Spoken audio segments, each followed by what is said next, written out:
sad. The dreams in which I'm dying are the best I've ever had. I find it hard to tell you, I find it hard to take. When people run in circles, it's a very, very mad world. Mad world. This is Epic, the Cary, North Carolina studio where the team of programmers, artists, and designers built Gears of War, the monster hit for the Xbox 360. It's also where they make the Unreal Engine, the game-building technology behind not only Gears of War, but blockbuster hits like BioShock.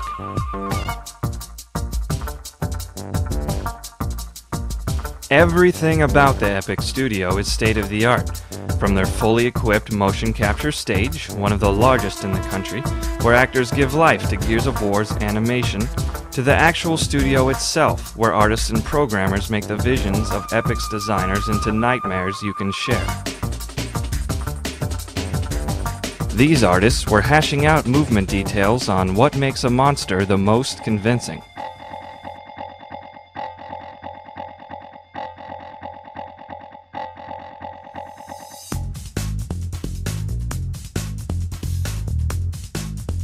Epic's building also houses meeting rooms like the Fishbowl, complete with floor-to-ceiling windows and the ubiquitous whiteboard, 3 floors of office workstations, and digital conference rooms.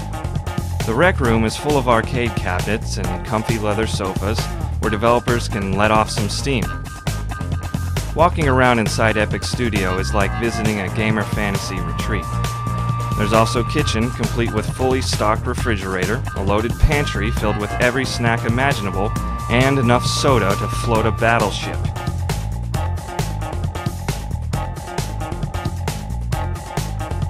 They even have a fully stocked workout room which they assured us the employees actually use and isn't solely for keeping Cliffy in biceps. Which reminded us it was probably time to speak with the man himself.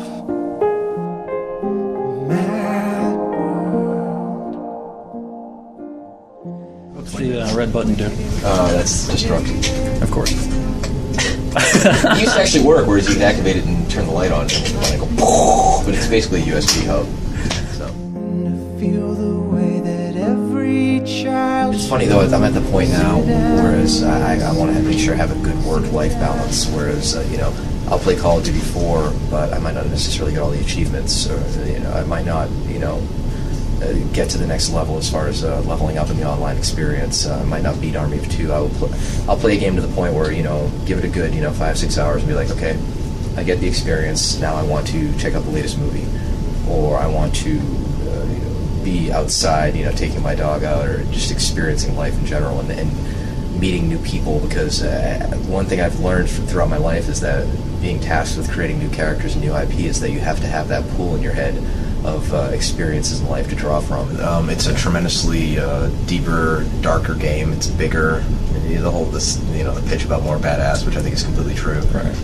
But since we had that base game to start off with, we can just layer on top of that now. We're no longer saying, should we do cover? Or how's that chainsaw going to work? Now we're like, what new ways can we use the chainsaw? Or how can we make the cover mechanic that much better? So I think also multiplayer-wise, shipping with at least 7 game modes plus, with more multiplayer maps than we shipped to the first game, with a great party system that's easy to use. It's all just coming together there to be this big, robust package that's not just a game, it's also a platform and an experience. It feels good. It'll be a cold day in hell before I would ever do a licensed IP, because I believe that the most creative minds in any entertainment are in this business, and I think that we need to lead the way by creating new and original intellectual property. For me, the majority of the ideas at this point are down, and now we're at the point where it's all about iteration. We have the basic, forge of the sword, and now we're just hammering it out. And it's a matter of playing with timing. It's a matter of what looks good, what doesn't work, and pacing and everything like that. Now that the base level's there, from here on out till ship, what we do is start tweaking difficulty, ammo placement, ammo balancing, as well as just overall pacing, music hitting at the right moment, stingers hitting, things like that. So, locally I'm going to be firing up the game to play it, and periodically having team-based peer reviews where we all just sit down with a notepad and just call out what we think sucks, what we think needs work, and how we can make it better. Gamers aren't stupid, and gamers will call out designers on any BS that they pull or anything that just assumes that the audience is stupid. I think your average gamer, I believe, is smarter than your average film-going customer, and if you need to understand and respect that. And I think coming off of BioShock, with BioShock selling over 2 million copies, there's definitely an audience for games that, while it is a shooter, it's a bit of a deeper shooter that tackles deeper themes. And I think gamers are more mature, and I think they're ready for things like that. And look at GTA 4 coming out, this week, and the amount of mature elements in that. And it basically plays out like a great Scorsese crime drama that lasts 36 plus hours, and that's where it's going. And I think players want something like that, and we're giving a deeper, darker story this time around as a result. It's a fucking dark game.